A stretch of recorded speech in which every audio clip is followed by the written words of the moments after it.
వారికి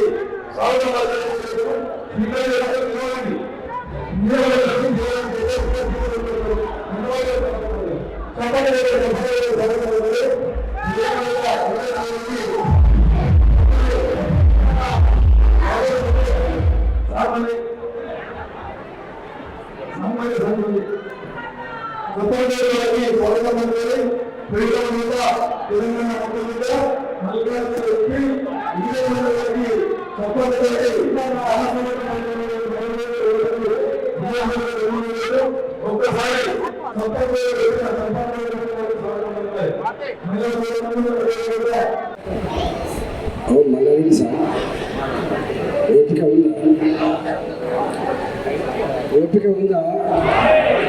ఎంతసేపు ఉన్నది? 5 నిమిషాలా 10 నిమిషాలా ఉండే తల్లి?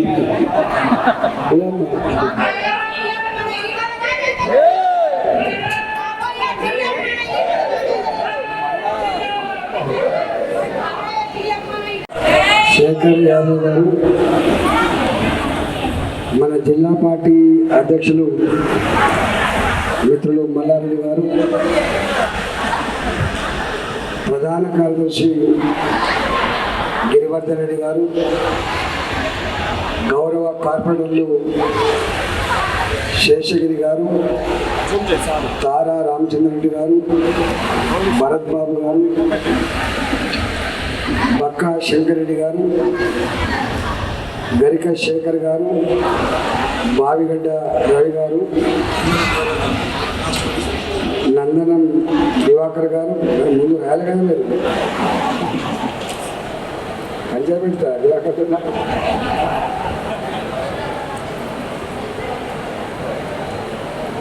మా శేఖర్ గారు, మా పైల్వాన్ శేఖర్,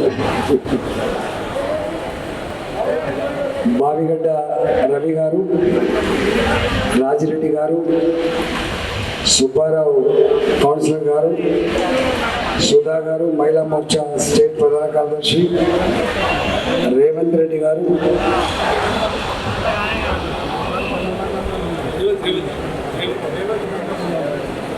మళ్ళీ ఇక్కడ మన రేవంత్ రెడ్డి గారు, చండీ శ్రీనివాస్ గారు, రఘుపతి గారు, వాసు గారు, కట్టా కుమార్ గారు, సదానందం గారు, భానుచందర్, దారం సాయి, మా ఆడబిడ్డ సంగీత, రేవతి సింగ్ గారు, రాజమణి గారు, లక్ష్మి, రజిత, సరోజిని, దేవి, అలివేలు మహేశ్వరి, మా ఎంఆర్పిఎస్ నాయకులు, రాష్ట్ర నాయకులు శ్రీనివాస్ గారు, యాదగిరి గారు, సలోమి గారు, ఇతర మిత్రులు, అన్ని డివిజన్ల అధ్యక్షులు అంజయ్య గారికి, గౌరవ కౌన్సిలర్ ఇంకా వాసు గారు, అందరికి పేరు పేరిన వీరితో పాటుగా మొన్న గొప్పగా పనిచేసిన సంఘాలు ఉన్నాయి. కుర్మ సంఘం నాయకులకు, అదేవిధంగా యాదవ సంఘ నాయకులకి, పద్మశాలి సంఘం, ముదిరాజ్ సంఘం, కాపు సంఘం, ఒక్కడి కాదుగా కులాలకు, మతాలకు, పార్టీలకు, ప్రాంతాలకు అతీతంగా ఒకటే ఎజెండా, మోడీ గారిని మళ్ళీ దేశ ప్రధానమంత్రి చేయాలి. రాజేంద్రను కుటుంబం ఇక్కడ గెలిపించుకోవాలి, మల్లికార్జున పాలెంలో గెలిపించుకోవాలి. ఈ ఎజెండా తప్ప ఇంకో ఎజెండా లేదు వాస్తవంగా. నేను ఈ సందర్భంగా ఇతర పార్టీలలో ఉంటూ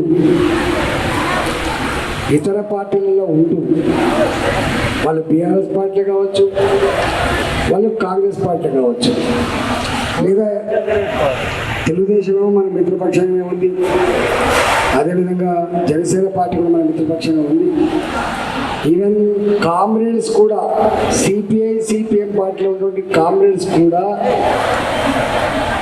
కొంతమంది ఏమో దేశం సురక్షితంగా సురక్షంగా పురోగమించాలంటే, దేశం ప్రశాంతంగా ఎదగాలంటే మోడీ గారే మళ్ళా ముచ్చటగా మూడోసారి ప్రధానమంత్రి కావాలి. రాజేంద్ర దగ్గర గెలిపించుకుంటే 24 ఏళ్ళుగా ఆయన పని ఏందో, ఆయన ఉద్యమ నేపథ్యం ఏందో, ఆయన ఎట్లా పనిచేస్తాడో మీ కళ్ళ ముందు ఆ చరిత్రతో కదలాడుతుంది. అక్కడ మా ఆశా వర్కర్లు కూర్చున్నారు.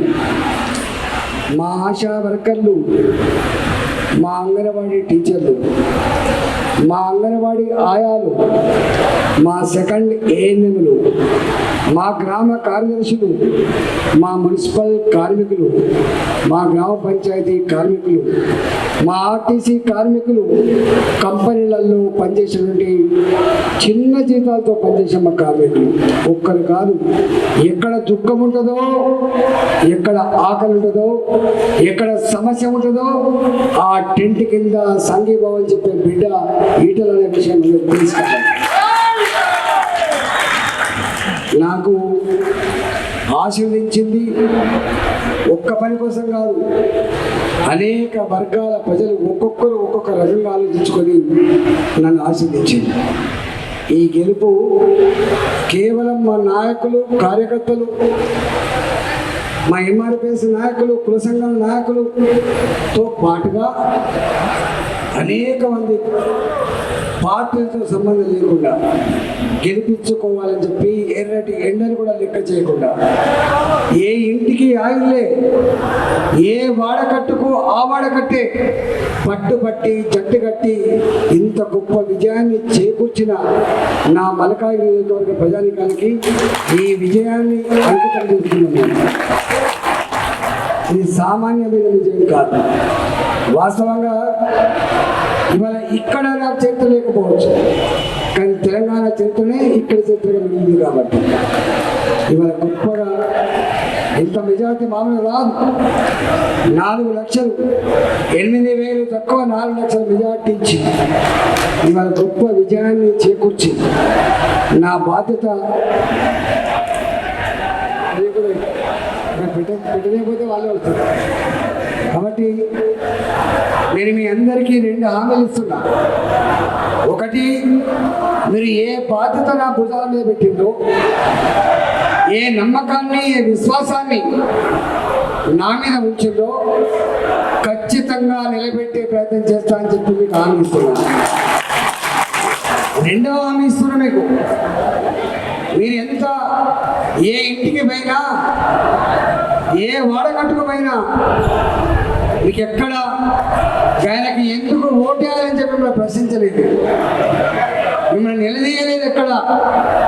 ఎక్కడ ఏ ఇంటికి పోయినా, ఏ వాడకట్టుకు పోయినా, వాళ్ళు రాజస్థాన్ వాళ్ళు కావచ్చు, వాళ్ళు యూపీ వాళ్ళు కావచ్చు, వాళ్ళు ఒరిస్సా వాళ్ళు కావచ్చు, వాళ్ళు నార్త్ ఈస్ట్ స్టేట్స్ వాళ్ళు కావచ్చు, వాళ్ళు మహారాష్ట్ర వాళ్ళు కావచ్చు, వాళ్ళు గుజరాతీలు కావచ్చు, ఏ రాష్ట్రం నుంచి వచ్చినా కూడా మన భాష తెలియకపోయినా వాళ్ళు ఒకటే మాట, మేము రాయంద్రన్నకే ఓటేస్తాము, మోడీ గారికే ఓటేస్తామని చెప్పేస్తాం.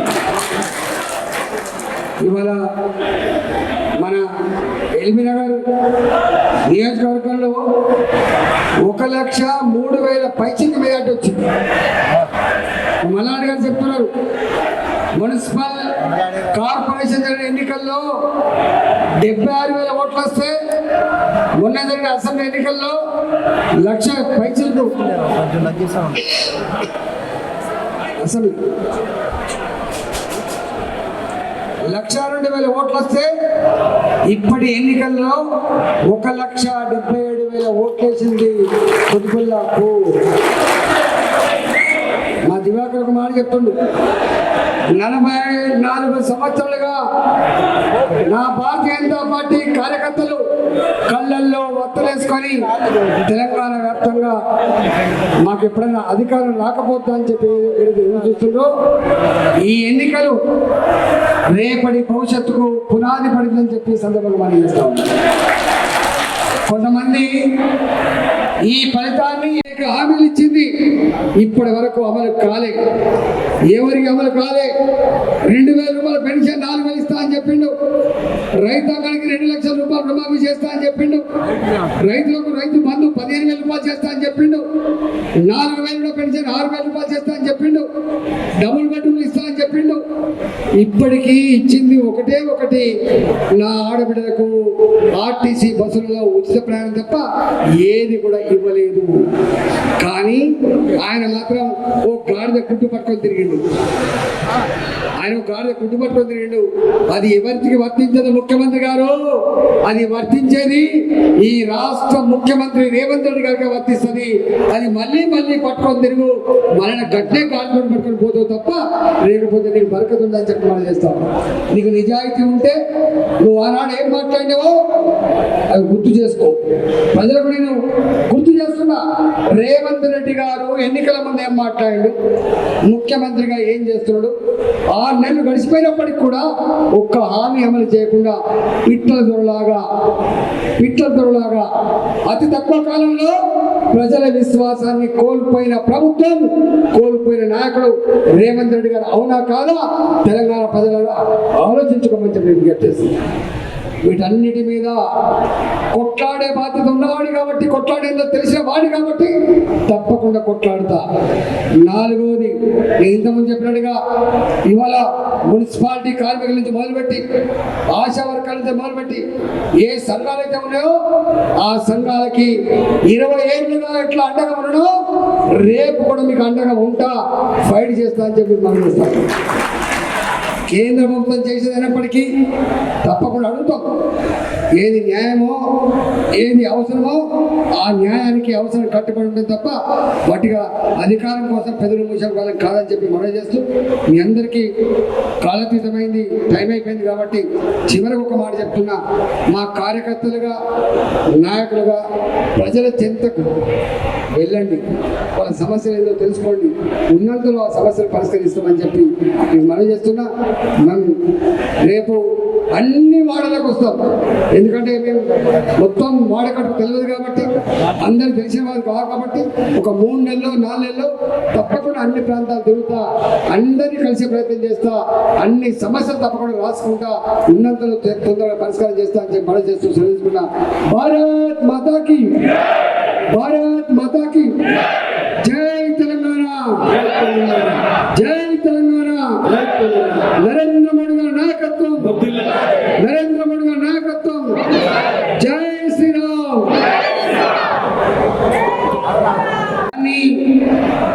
తక్కువ చేసే ప్రయత్నం చేస్తూ ఉన్నారు. కానీ మీకు గుర్తు చేస్తున్నా, మొత్తం దేశంలో కాంగ్రెస్ పార్టీ 28 పార్టీల కూటమితో వాళ్ళు పోటీ చేస్తే వాళ్ళకు వచ్చిన సీట్లు 230 తప్ప అంతకంటే ఎక్కువ రాలేదు. కానీ భారతీయ జనతా పార్టీ ఎన్డీఏగా కొన్ని మిత్రపక్షాలే 3-4 పార్టీలతో జతకట్టి ఎన్నికలకు పోతే 293 సీట్లతో ఒక అజేయమైన శక్తిగా ఎదిగింది. మోడీ గారికి సంపూర్ణమైన విజయాన్ని చేకూర్చింది భారత ప్రజలు. నేను అడుగుతా ఉన్నా, మీ 28 పార్టీలు కాంగ్రెస్ పార్టీతో సహా మీరు గెలిచిన సీట్లు 230 అయితే, భారతీయ జనతా పార్టీ ఒక్కటే 240 సీట్లు గెలుచుకున్న విషయాన్ని మేము మర్చిపోతున్నాం. జనరల్గా 5 ఏళ్ళు పాలించిన పార్టీకి మళ్ళీ అధికారం ఇవ్వాలంటే ప్రజలు వెనుక ముందు అవుతూ ఉంటారు. మీకు తెలుసు, ఆంధ్రప్రదేశ్లో 2014లో తెలుగుదేశం పార్టీ గెలిచింది, మళ్ళీ 2019లో వైఎస్ఆర్ పార్టీ గెలిచింది, మళ్ళీ 2024లో మళ్ళీ తెలుగుదేశం పార్టీ గెలిచింది. అంటే 5 ఏళ్ళకే అవకాశం ఇస్తాం తప్ప 10 ఏళ్ళకు కూడా అవకాశం ఇవ్వట్లేదు. పక్కకేమన్నా తమిళనాడు 10 ఏళ్ళకి ఇస్తే మళ్ళా అడ్రస్ ఎక్కడ పోతాను. ఇక్కడ కేసీఆర్ గారు నాకు ఎదురు లేదు, నేను ఇంకా 20 ఏళ్ళు 30 ఏళ్ళు నేనే పాలిస్తా, నా తర్వాత నా వారసులు వస్తారని చెప్పి ప్రకటిస్తే 10 ఏళ్లకు గుద్దుడు గుద్దితే దిమ్మ తిరిగిపోయింది, లేవకుంటైంది ఆ పార్టీ. నేను అడుగుతా ఉన్నా, 1962 తర్వాత 1962 తర్వాత ఈ దేశంలో ఎక్కడ కూడా 10 ఏళ్ల కంటే ఒక ప్రభుత్వం ఉన్న సందర్భం లేదు. 1977 తర్వాత ఆనాడు జనతా పార్టీ రూపంలో అనేక పార్టీల కలయికతో అధికారం వస్తే ఎంతమంది ప్రధానమంత్రులు మారిండో ఒకసారి మీరు గుర్తు చేసుకోండి. ఒకే ఒక సందర్భం మన్మోహన్ సింగ్ గారు మాత్రమే 2 టర్ములు కాంగ్రెస్ పార్టీ 10 ఏళ్ళు పాలించింది తప్ప ఆ తదుపరి ఎక్కడ కూడా 10 ఏళ్ళు పాలించిన పార్టీ లేదు. కానీ వాళ్ళ సంకీర్ణ రాజకీయాల ఈ కాలంలో ఏ నాయకుడు ఏ పార్టీలో చేరుతాడు, ఏ పార్టీ ఎవరితో జతగడతాడో తెలియని ఈ పరిస్థితుల్లో ఇవాళ మోడీ గారికి 3వసారి అధికారం ఇచ్చిందంటే ఈ విజయాన్ని ప్రజలకు చెందకుండా, వాళ్ళు పంచుకోకుండా, వాళ్ళ సంతోషాన్ని ప్రకటించకుండా ఉండడం కోసమే ప్రయత్నం చేస్తోంది.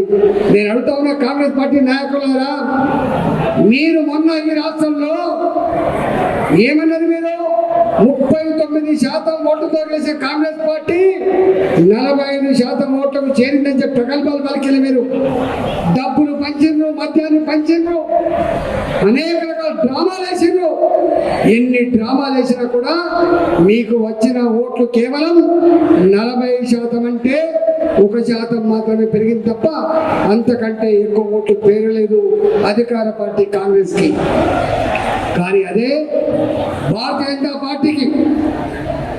జనతా పార్టీకి దేశంలో ఎక్కడ లేని పద్ధతిలో 21% ఓట్లు పెంచుకొని 35-36%తో రేపటి కాలంలో ఈ గడ్డ మీద ఎగిరే జెండా కాషాయ జెండా అని చెప్పి ఇవాళ తెలంగాణ ప్రజానికం తన ఆత్మను ఆవిష్కరించే విషయాన్ని మేము మర్చిపోదని చెప్పి, అందుకే నేను మీ అందరికీ విజ్ఞప్తి చేస్తున్నా, మా కార్యకర్తలకు, మా నాయకులకు ఏ ఎన్నికలు వచ్చినా, రేపు గ్రామ పంచాయతీ ఎన్నికలు వచ్చినా, ఎంపీటీసీ ఎన్నికలు వచ్చినా, జిల్లా పరిషత్ మెంబర్ల ఎన్నికలు వచ్చినా, వాళ్ళు మండల పరిషత్తులైనా, జిల్లా పరిషత్తులైనా, కౌన్సిలర్లైనా, కార్పొరేటర్లైనా ఏ ఎన్నికలు కూడా తక్కువ చూడదు.